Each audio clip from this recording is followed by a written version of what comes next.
I better never catch you at one of those marches with those people, says my mother evermore.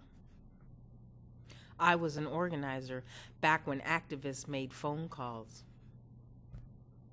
Berta was the lead, her voice a husky Spanish Puerto Rican, older. Her voice not like the youthful sounds of my brother's wife. Berta made requests. I called lists to get people to the rally, whatever rally. ANC, All People's Congress, Women's Rights, End Apartheid, New York, D.C.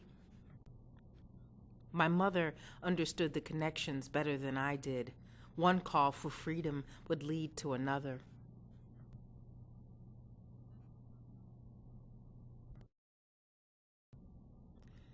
In college, while I made phone calls from her house, our house, the curled cord attached to the wall. Yes, I can call 20 people. Yes, 30. Yes, 40 people. Perhaps my mother had listened on the phone, suspicious of the woman who called, knowing I might answer, knowing my sexuality. My mother used threats, abused language, abused love, lassoed me with lies, pinned my arms, and dragged me through impromptu and incorrect sermons. Changing the truth of God into a lie, she lied.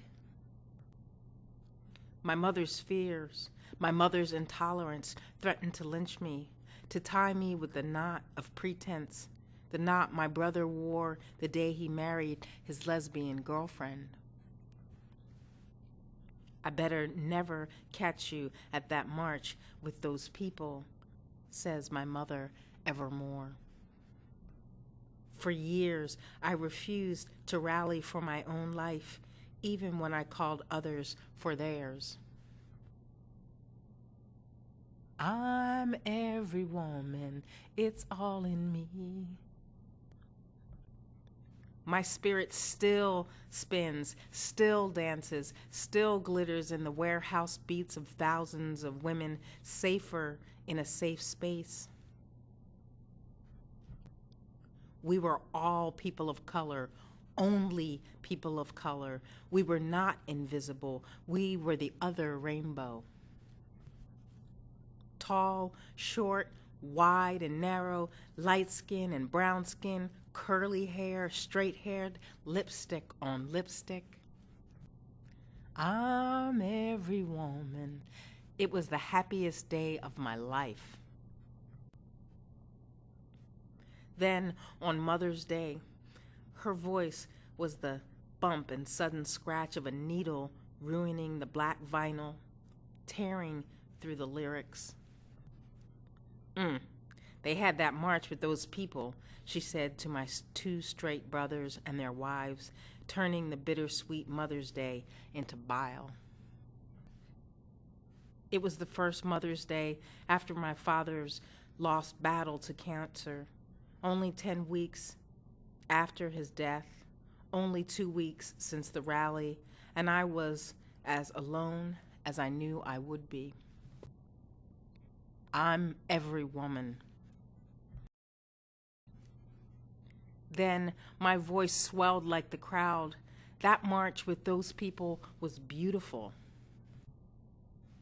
That April 25th with those people was the happiest day of my life. I refused to forget.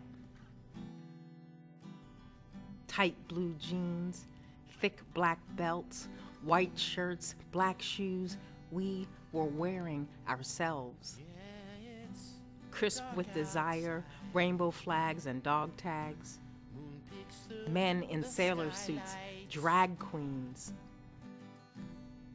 Pouring off the DC subway, cascading down the streets. Hundreds of thousands of us quilted together by memory. Hundreds of thousands of us quilted together by death.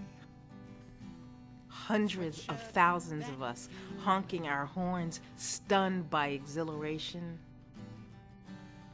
Hundreds of thousands of us until we reached 1 million. Until we reached 1 million dikes and ferries.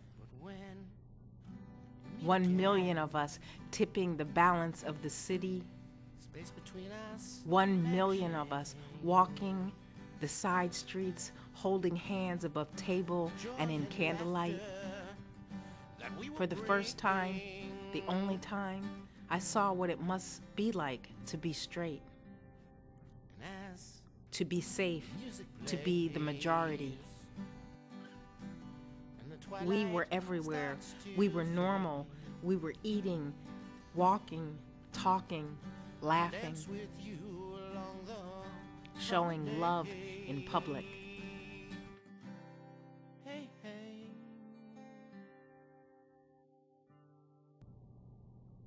Just being unafraid.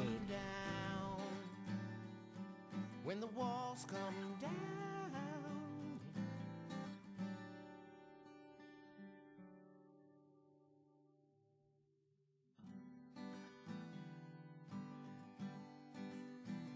and when we're skin to skin, that's where we'll begin.